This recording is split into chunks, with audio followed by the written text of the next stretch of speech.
What's up guys, it's me Jeremy, and here on Pro Team Comps Explained we take a rundown at Pro Team Comps, what makes them work, and how you can implement the strategies into your games. Today's composition is built around Elise, and is a very popular comp in the NA LCS, and it's Elise pick comp. Let's get started. So the Elise pick composition is a version of a ranged pick comp, and it focuses on amplifying the strengths and utility of Elise's kit while also looking to create picks and easily catch out opponents to eventually lead to uneven fights or perhaps free objectives. It thrives on having a strong laning phase as well as being very versatile and open to options. You play a pick comp in the early and mid game, but you can usually transition into a different playstyle based on the strengths of your players later on. It's the versatility of this comp and the strength of Elise that makes it so popular in the LCS right now. In building this composition, you want to first pick Elise for the jungle, of course. Since she does make the comp, you obviously want to pick her as soon as possible in champion select. On top of that, you want to have at least 1 or 2 champions that can easily follow up on her stun. Usually, and pretty much always, this will be your support. Champions like Morgana, Thresh, or Annie will do just fine. For your mid laner, you want someone with decent burst damage like Ziggs, Syndra, or Orianna. And then the top laner and AD carry picks are kind of open to a lot of options. For the top laner, I like to pick a tanky frontliner to be able to protect your team while you look for picks such as Renekton or Shyvana. But Lulu also does great since her ultimate can synergize with Elise diving in. And lastly, for the AD carry, you can actually fit almost anyone in, so I would just suggest Caitlyn, Tristana, or Corki, who can follow up on the picks quite well while still having a very strong laning phase. Keep in mind that the champions I listed are simply my top picks for the comp and not really set in stone, as well as since the laning phase is so important with this comp, with the exception of the support pick, since you do actually want a support to follow up on the Elise cocoons, you can really just pick the champions that your team is best at laning with, while also trying to get good matchups in lane. And once again, just like with the picks for the bans, you have quite a few options. I would recommend banning Morgana, Lulu, and Kayle if you aren't going to play them, as they do well to stop the picks of Elise.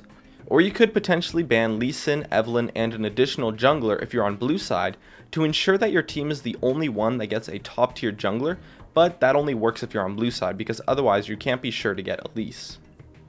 Now for playing this composition, the team you create should have a strong early laning phase. If your lanes are strong early, you're probably going to want to plan out a early jungle invade, or perhaps a 3 or 4 minute invade from Elise depending on the jungle matchup. If you get blue side, you can ban some junglers and then look to force heavy pressure onto the opponent's jungler early, leading to a massive lead for Elise, and the ability for your lanes to have much more freedom to play aggressive. On top of that, just do your best to win lane through ganks via Elise, and definitely make sure to control dragons. You don't even have to get kills, but getting dragons will definitely give you enough of a lead.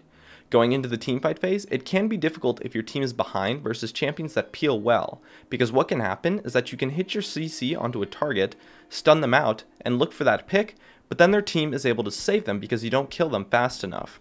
If you come out of lane going even or with a small lead, it's much easier to just instantly burst down targets with the follow-up from your support as well as the rest of your team, leading to easy picks. And so of course, you want to look for those picks. Roam as 5 through the jungle or through lane, looking to quickly catch off an opponent for a free kill. You are then free to use that kill to take objectives or push for an easy fight. But other than that, this comp is really versatile in what you can do. You have poke with your ranged crowd control, you can teamfight well with kiting, or you can split push if you have a strong duelist in your team. Play to the strengths of your players, and do what your team is best at doing. You really can just play whatever strategy you want, as long as you continue to create and look for picks, using Elise and then the follow-up from the rest of your team. And as for playing against this composition, you want to pick champions that can do a good job of saving someone who gets cocooned. Morgana, Lulu, Kayle are great, as well as Ziggs and Orianna do a good job of disengaging while poking to gain a health advantage. During the laning phase, it's important to have your team play the matchup of the jungler. If you can, pick a jungler who is strong early like Lee Sin, but either way have your team be ready to defend an early invade. And later on, make sure to stay grouped up to avoid being picked off individually during the teamfight phase. And be very careful and aware when going off to clear side lanes or when walking through the jungle. Anyways, that just about wraps it up. My name is Jeremy, and that's it for my video on the Elise pick comp. If you enjoyed this video, feel free to check out some of my others on the screen right now, or stay connected at facebook.com/gamingcurios. And definitely let me know what other comps you'd like to see in the comments. Drop a like, share this video, and make sure to subscribe for some more awesome content in the future. And as always, thank you so much for watching, and I'll see you guys next time.